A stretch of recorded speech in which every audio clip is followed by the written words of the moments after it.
তো আজ আমি তোমাদের সাথে শেয়ার করব হট গার্লিক চিকেনের একটি রেসিপি। তো তার জন্য চিকেনটাকে ভালো করে ধুয়ে রেডি করে নিয়েছি। তার মধ্যে একে একে অ্যাড করেছি লবণ, হলুদ, গরম মশলা, গোলমরিচ গুঁড়ো, আদা বাটা, রসুন বাটা আর লঙ্কা বাটা। তোমরা চাইলে লঙ্কার গুঁড়ো অ্যাড করতে পারো, আমরা খাই না বলে অ্যাড করিনি। তো সেটাকে ভালো করে মিক্সড করে 15 মিনিটের জন্য রেখে দিয়েছিলাম। 15 মিনিট হয়ে যাওয়ার পর তার মধ্যে দিয়েছি 3টে কাঁচা লঙ্কা আর একটা ডিম। তোমরা চাইলে আরও লঙ্কা অ্যাড করতে পারো। তো তারপর আমি দিয়েছি ময়দা আর কর্নফ্লাওয়ার, তোমরা ময়দার বদলে বেসন ইউজ করতে পারো। তো সেটাকে ভালো করে মিক্সড করে নেওয়ার পর তেল গরম করে সেগুলো একে একে ভেজে নিতে হবে লো ফ্লেমে। হাই ফ্লেমে একদম দেবে না, লো ফ্লেমে দেবে যাতে ভেতরটা যেন ভালো করে ভাজা হয়ে যায়। আমি সাদা তেল ইউজ করেছি ভাজার জন্য, তোমরা চাইলে সর্ষে তেল ইউজ করতে পারো।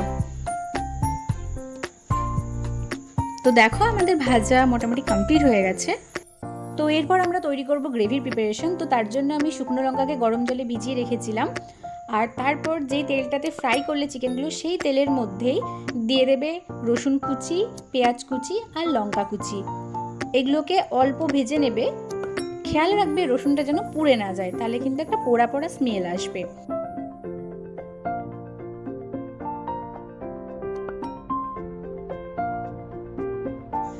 তারপর ভেজে নেওয়ার পর এর মধ্যে অ্যাড করতে হবে শুকনো লঙ্কা বাটা, যেটা গরম জলে আমি ভিজিয়ে রেখেছিলাম কিছুক্ষণের জন্য। তো সেটা পেস্ট করে দিয়ে দিলাম।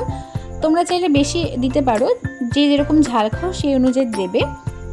তো তারপর সেটাকে প্রপারলি মিক্সড করে নেওয়ার পর এর মধ্যে আমি টমেটো সস আর সয়া সস অ্যাড করেছিলাম, তার ভিডিওটা নেওয়া হয়নি।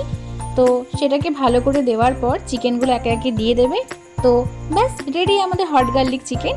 খুব সহজ পদ্ধতিতে বাড়িতে বানাতে পারবে, তোমরা ট্রাই করতে পারো।